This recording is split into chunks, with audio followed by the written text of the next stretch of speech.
Greetings, gentlemen, and those who are watching. I am Tevin Ashman, your operational manager for the Gens Uprising Foundation, and I will be bringing you today's devotion. So stay tuned. I want to center this devotion around men and their responsibility into today's society. Right? And the first responsibility that I think that men have as a man myself is to lead, right?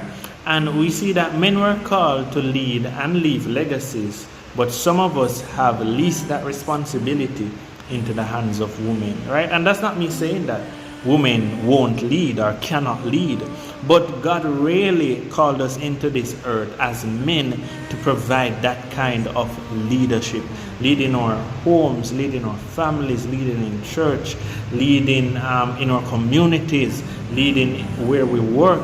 We were called to be leaders. When we lease that responsibility into the hands of women, it becomes pressuring and exhausting because they have to be the sole breadwinners, they have to be the disciplinarian, they have to be taking up the responsibility of the men and also taking up theirs. But if you understand what a lease is, whenever somebody leases a land, it is not theirs, it is temporarily ownership, right?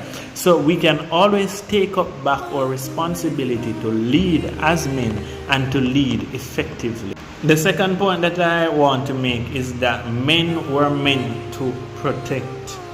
When men become mean and violent, we have a violent society. And we can see that in our own culture, on Jamaica, is that most of the crimes that we see being committed are being committed by men. And the most disheartening one for me is the violence against women. Like, brother, we need to stop. Like, we need to protect the women of this society and do not harm them, right? God created them emotional creatures so that we could be the macho, the man that we say that we are, and be that protector for them, right? So protect them, just like how you don't want somebody to protect your mother, protect your sister, protect your aunt, protect a female so close to you. Protect them, do not hurt them. Third point that I want to make is that men were born to be saved, right? And what do I mean by that? That's not me saying that women aren't supposed to be saved and give their lives to God either. No. There's a quote that says that if the man of the family is saved, then the entire family will be saved, right?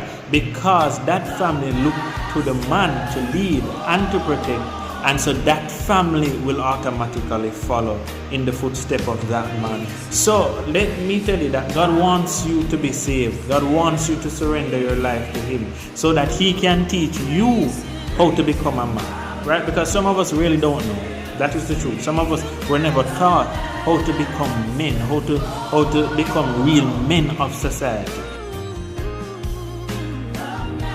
Just to reinforce the points that I've made, and those are men were called to lead and leave legacies, and we should never lease those responsibilities into the hands of women.